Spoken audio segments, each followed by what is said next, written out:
Hello, and thank you for listening to this episode of the Moore's October Rants. Today's episode is going to be titled, Stay on Topic.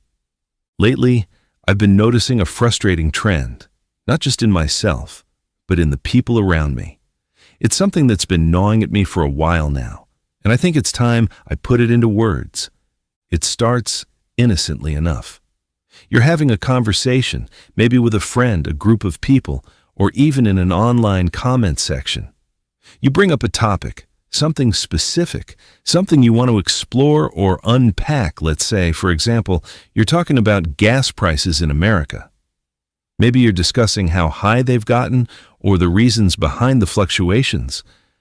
But before you can even finish your thought, someone jumps in and shifts the conversation. Suddenly, you're no longer talking about gas prices.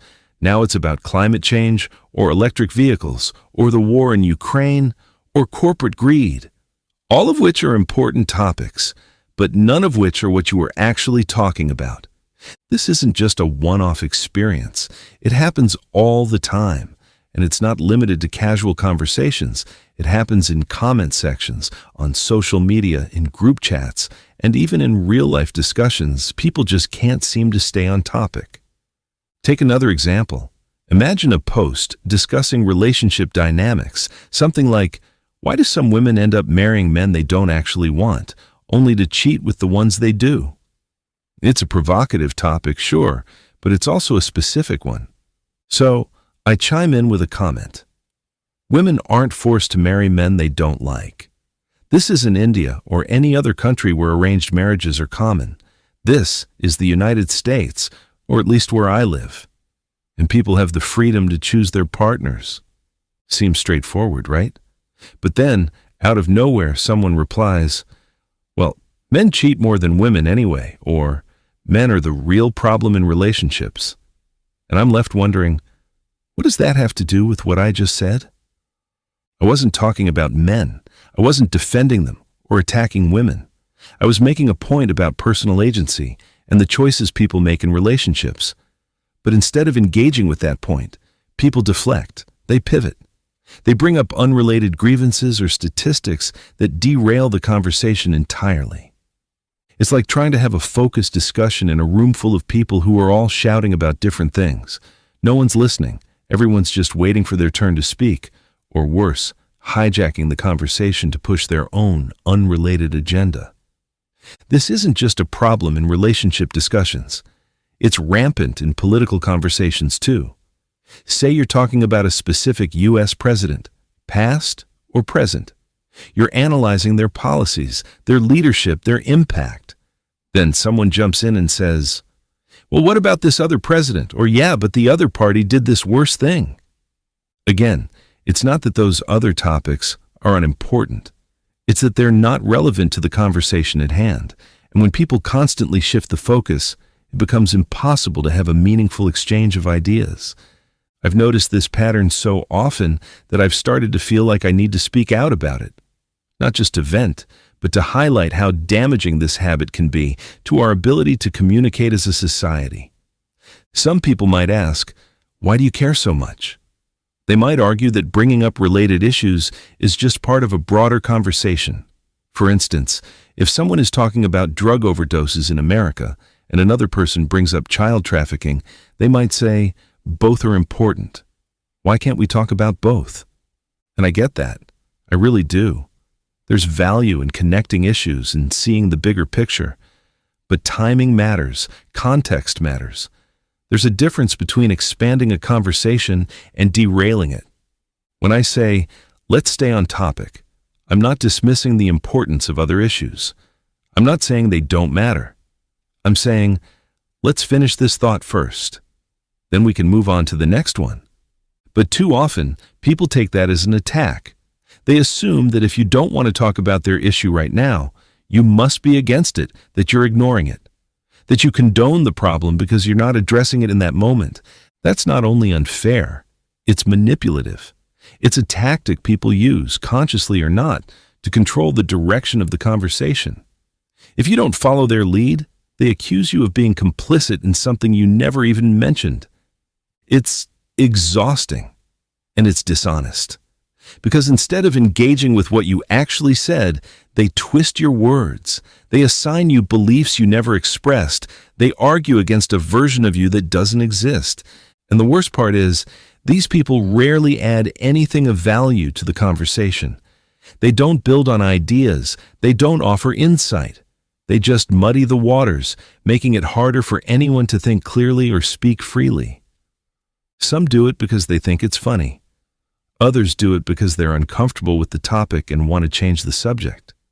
And some do it because they genuinely don't know how to have a focused, respectful dialogue.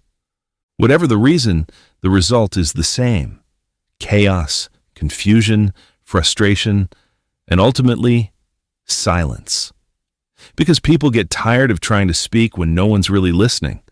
This isn't just a personal pet peeve. It's a symptom of a deeper cultural problem. In places like the US, Canada, the UK, Australia, countries that pride themselves on free speech and open dialogue, we're losing the ability to actually talk to each other. We're so quick to interrupt, to deflect, to accuse. We're more interested in scoring points than understanding each other, and that's dangerous. Because when we can't talk, we can't solve problems. We can't build bridges. We can't grow. We just argue in circles, each of us shouting into the void, convinced we're right, and everyone else is wrong. And this matters. It matters because we live in these countries. We raise our children here. We shape the future with every conversation we have or fail to have. I don't have kids myself, but my siblings do. I'm an uncle, and I think about the world my nieces and nephews are growing up in. I think about what kind of society they'll inherit. I want them to live in a world where communication is open, respectful, and meaningful, where people can disagree without being disagreeable, where conversations are about understanding, not winning. I want them to grow up in a culture where dialogue is encouraged, not derailed, where staying on topic isn't a rare skill, but a basic expectation.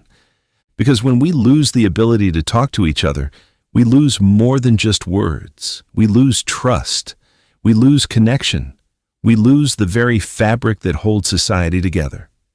Some people will say I'm overreacting, that I'm taking things too seriously, that it's just the internet or just a conversation. But that's exactly the problem. That mindset, that nothing matters, that everything is a joke, that seriousness is weakness, is part of what's eroding our ability to engage with the world in a meaningful way. Telling someone to chill or not take it so seriously is just another way of shutting them down. It's a subtle form of silencing, a way to avoid accountability. And I'm done with that. I'm not going to let people derail my thoughts or dismiss my concerns just because they're uncomfortable or uninterested. I'm going to keep speaking up. I'm going to keep calling it out. Because this matters. It matters more than people realize. No, this rant won't change the world. I know that. People will still derail conversations. They'll still refuse to stay on topic. They'll still twist words and manipulate meaning. But this is my outlet. My way of pushing back. My way of saying, I see what's happening, and I'm not okay with it. And maybe, just maybe, someone else will read this and feel seen. Maybe they'll realize they're not alone in their frustration.